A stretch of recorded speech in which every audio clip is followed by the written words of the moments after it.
I want you to picture a specific moment. It's late, maybe 2 or 3 in the morning. Mm, The house is completely silent. You are lying on your back, staring up into the dark.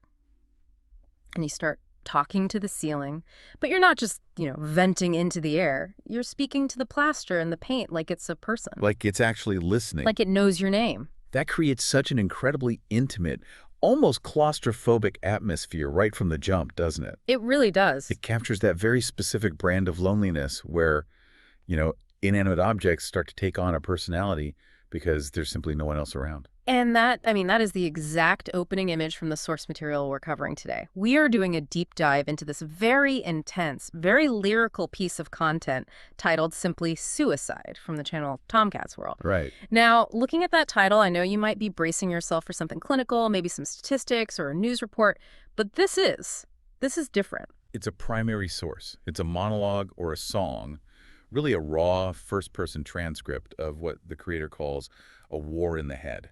And that distinction is just so vital for how we're going to analyze this today. Oh, absolutely. Yeah. We aren't looking at a study about depression. We're looking at the texture of it. We're analyzing the metaphors, the specific language used to describe an experience that is usually, well, almost indescribable. It's the view from inside the helmet. Exactly. Right. And our mission today is to really unpack that war. We aren't just here to look at the darkness of the topic, and we have to acknowledge it is heavy, It is. but we want to understand the specific architecture of this experience.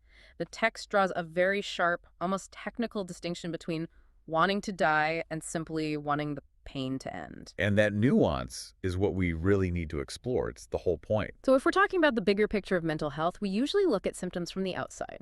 Correct. But this text forces us to look at the experience from the inside out. It's about the mechanics of isolation. How does the mind turn against itself? How does a person function when they feel like a ghost in their own life? Okay, so let's dive right into that opening scene we mentioned. The speaker says, I talk to the ceiling like it knows my name, but it immediately gets more visceral. The next line is, cracks in the paint spill out on my shame. What's so fascinating there is how the physical environment is basically recruited to tell the emotional story. Psychologically, this looks a lot like projection. Okay. When that internal pressure gets to be too much, the brain starts looking for external hooks to hang that feeling on. The room isn't just a room anymore. It becomes a container for the self. So the cracks aren't just like poor maintenance on the building. No, absolutely not. For the speaker, the physical decay of the house is mirroring their own internal decay. Spill out on my shame suggests the kind of containment filling. a dam break. Exactly. This speaker feels so full of this toxic emotion that it's physically leaking into the environment. It suggests they just can't keep the inside on the inside anymore. The walls are literally bleeding their own secrets back at them. And then we move from the ceiling to the mirror. And this is where the imagery gets really aggressive. The text says, every mirror feels like a courtroom light. I'm guilty of breathing sentence tonight. That metaphor of the courtroom light is just so powerful. I mean, think about the quality of light in a courtroom or an interrogation room. Yeah, it's harsh, it's unflattering. And its only purpose is to expose flaws and extract a confession. Right. It's not the warm glow of a vanity mirror where you fix your hair. It's an accusation. Hey, look at the charge. The crime isn't something they did.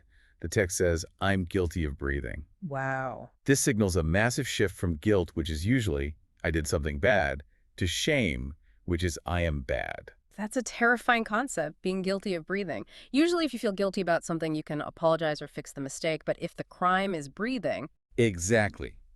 If your crime is breathing, you commit the crime every single second you stay alive. There is no way to serve that time or pay that fine because the very act of existence is the violation. it creates a sense of total inescapability. And the sentence tonight implies this judgment is happening right now. Immediately. It's not a trial for next week. It's happening in that bathroom right then. It's a pressure cooker. If you are constantly on trial in your own head, every moment of silence is just filled with the prosecutor's voice. Which completely explains the exhaustion that just permeates the rest of the text. Which leads us to how the speaker tries to handle that pressure. Because they don't just collapse immediately. There's this performance of normalcy. The text says, I'm tired of being strong in a room full of ghosts. This brings up the whole social dimension of the crisis, a room full of ghosts. What's your read on that line? Well, my first thought was that they're alone, maybe remembering people they've lost. But given the context of being strong, it kind of implies there are actually people there, right? That's how I read it too. You don't usually have to put on a front for a dead person. I think the ghosts are real, living people. But to the speaker, because of that disconnect, that war in the head, the people around them feel insubstantial, unreachable. Ah. This is a classic description of dissociation or derealization. The speaker is maybe the only solid thing in a blurry world, or maybe the other way around. Maybe they feel like they're the one who's already dead and everyone else is just moving past them. That lines up perfectly with the next line. Tired of laughing loud when I'm hurting the most. I think that's a very relatable image for a lot of people. The mask of happiness. It is, but notice the word tired. Eh. It's not just that they're faking it. It's that the act of faking it is deeply exhausting. It drains the limited energy they have left. Right. The text is describing a state of fatigue that isn't about needing sleep. It's about the sheer caloric burn of pretending to be okay. It's like running a high-end background program on your computer that uses 90% of the CPU. You have nothing left for anything else. And that fatigue isn't just mental. This was one of the parts of the source material that really stuck with me. The physical description of the pain. We usually talk about depression as an emotion, as sadness. But this text describes static in my chest cuts deeper than deep. And later, bleeding in thoughts nobody can see. Static in the chest. That is such a specific sensory detail. It's not a sharp pain like a needle. It's this overwhelming, fuzzy, buzzing pressure. It suggests anxiety, noise, just chaos in the nervous system. It sounds suffocating, like you can't tune it out. It is. And when the speaker says it cuts deeper than deep, they're trying to articulate that this isn't a surface-level injury. It's reaching parts of the self that, a bandage can't reach. It implies the problem is structural. It's in the wiring itself. This brings us to what I think is the absolute core of this deep dive. If you take one thing away from this analysis, it's this next distinction. The speaker says explicitly, I don't want to die, I just want the pain gone. This is the aha moment of the entire text. It is a critical distinction that is so often missed by people who haven't experienced this themselves. Okay, let's unpack this because it sounds contradictory at first glance. If you're talking about suicide, aren't you by definition talking about wanting to die? To an outsider, those seem like the exact same thing. They aren't. Not at all. And this text illustrates why. The primary motivator here is the cessation of suffering, not the cessation of life. The speaker says, I want to feel right in a world. They want to belong. They want the static to stop. Death is presented not as a goal, but as a byproduct. A byproduct. Think of the burning building analogy that's often used in psychology. You mean the idea that if someone jumps from a burning high-rise, it's not because they suddenly developed a desire to fall? Correct. They don't want to fall. They are terrified of falling. But the fire behind them is intolerable. The static in the chest is the fire. This text is describing a desperate need for an evacuation strategy. They're looking for the exit. And unfortunately, their brain is telling them there's only one door left. So it's a desperate exit strategy, not the destination they actually want. Exactly. The text later says, I just want to leave. It's the language of evacuation. And we see the speaker trying to manage this fire, this noise, in other ways first. There's a line, I scream in my car when nobody hears, drain out the truth with the sound of my fears. The car scream. It's such a modern, visceral image of isolation, isn't it? The car is this bubble where we're technically in public, but completely soundproof from the world. It's our modern confession booth. It is. And notice what they're doing. They're using the sound of my fears to drown out the truth. It suggests that the internal monologue, the truth of their pain, is so loud that they have to physically scream just to create enough decibels to compete with it. An auditory battleground. Yeah, they are using external volume to try and jam the internal frequency. Which segues into how the speaker views their own history. We talked about the mirror being a courtroom, but the speaker also has this way of storing their memories. They say, I stack my regrets like bottles on shelves. This is a brilliant metaphor for accumulation. Yeah. Bottles on shelves implies a collection. It implies display. Yeah, you don't put things on a shelf if you want to hide them. You put them in a box in the basement for that. Right. The speaker has curated their failures. They're lining them up, probably staring at them. It suggests that they are constantly reviewing this gallery of regret. It's classic confirmation bias. They've built a museum of reasons why they're guilty, and they visit it every single day. And that visual of the bottles, it feels fragile too. Like one wrong move and it all just shatters and cuts you. And it links right back to the courtroom. The evidence is all there, on the shelves, proving the case against them. Now, we do have to address the most direct parts of the source material. The text doesn't shy away from the actual attempts. It mentions, I've taken the rope, but it broke, taking a knife to end my life. And we have to handle this carefully, but it's crucial to the narrative the source is building. What strikes me here isn't just the graphic nature of it, but the speaker's reaction to these moments. Yeah, usually in stories or movies, an attempt is this huge, dramatic climax with orchestral music. But here, the reaction seems almost numb. The text says, there's no pain and nothing to gain. Precisely. It highlights the futility. Even in the extreme act of trying to end it, the release didn't come. The rope broke, a mechanical failure, a hassle. The knife brought no pain. It's as if that numbness we discussed, that static, is so thick that even physical trauma can't penetrate it.